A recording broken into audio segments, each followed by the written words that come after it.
Bonjour les amis, j'espère que vous allez bien. Je voulais vous parler aujourd'hui du fantôme de l'homme moyen. Je commence à avoir le chic pour les bons titres, je crois. C'est une petite humiliation quotidienne à laquelle on prête plus vraiment attention. Mais on s'assoit dans un siège de train et on sent une légère tension dans la nuque.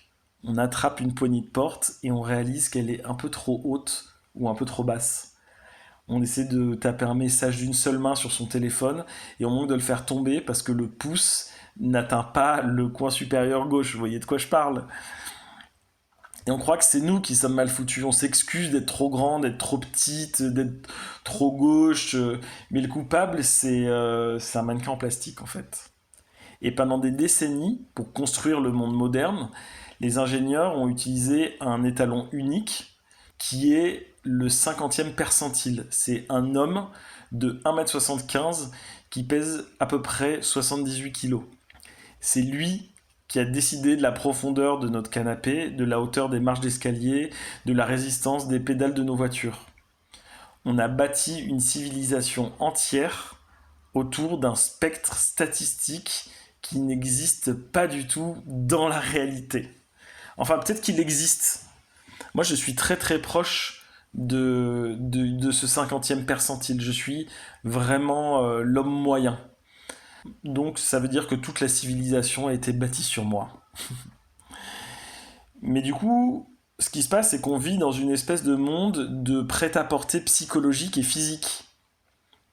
Et on s'épuise à vouloir rentrer dans un moule, et on tord sa colonne vertébrale sur des chaises de bureau conçues pour un dos qui n'est pas le nôtre, et on tend le bras pour attraper un objet dans un placard qui est trop haut, en oubliant que cette hauteur a été calculée par un algorithme qui se moque de notre biologie réelle, et on est en train de sculpter notre propre corps, jour après jour, pour qu'il s'adapte à une norme qui a été inventée pour faciliter la production de masse.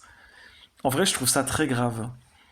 Et c'est même une forme de dictature douce, et c'est une tyrannie du standard. Et j'avais déjà parlé de ce que j'appelle la société du standard.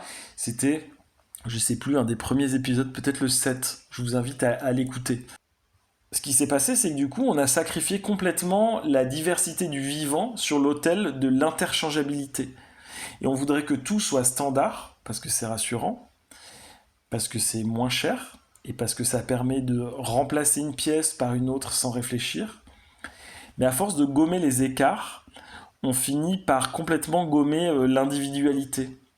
Et on se retrouve tous à marcher de la même façon, et à s'asseoir de la même façon, et à tenir nos objets de la même façon. N'est-ce pas, les gauchers contrariés? Vous voyez de quoi je parle? Et on est devenus les accessoires de nos propres outils. Et ça aussi, ça rejoint d'autres épisodes que j'ai fait auparavant. Évidemment, tout ça, c'est des pensées connexes. Je rappelle que ce podcast est quand même un grand laboratoire. Et puis, moi, je fais petit à petit des connexions entre les choses que j'ai dites, quoi. Et regardez vos mains. Elles sont uniques. Vos empreintes, vos cicatrices, la longueur de vos phalanges, la façon même dont vous vous rongez les ongles.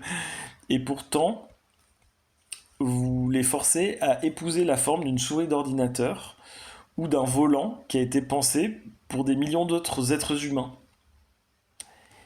Et je trouve qu'à force, on a fini par perdre le sens de l'ajustement. Il y a une époque en fait où on faisait beaucoup plus les choses sur mesure. Et c'est ça la qualité. Et on prenait carrément l'empreinte des pieds des gens pour réaliser des chaussures à leurs pieds. On prenait les mesures, quoi. On taillait les vêtements pour, et il y avait plein de choses, mais même des instruments de musique qui étaient faits pour le musicien qui allait jouer sur cet instrument de musique. Et maintenant, on cherche plus du tout à ce que les choses nous aillent, on cherche à aller aux choses. C'est hyper absurde. Et on accepte cet inconfort comme si c'était une fatalité de la vie moderne. Et du coup, on oublie que le monde, il a été fabriqué et que tout ce qui a été fabriqué peut être remis en question. Et donc c'est pas la, comment dire, on n'est pas arrivé à la fin de la personnalisation.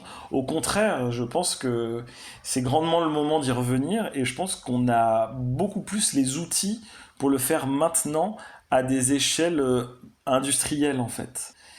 Et nous, on n'est pas des erreurs de mesure dans un univers parfait, c'est l'inverse. On est des êtres vivants qui sommes coincés dans une boîte de conserve statistique qui commence sérieusement à devenir trop étroite pour nous.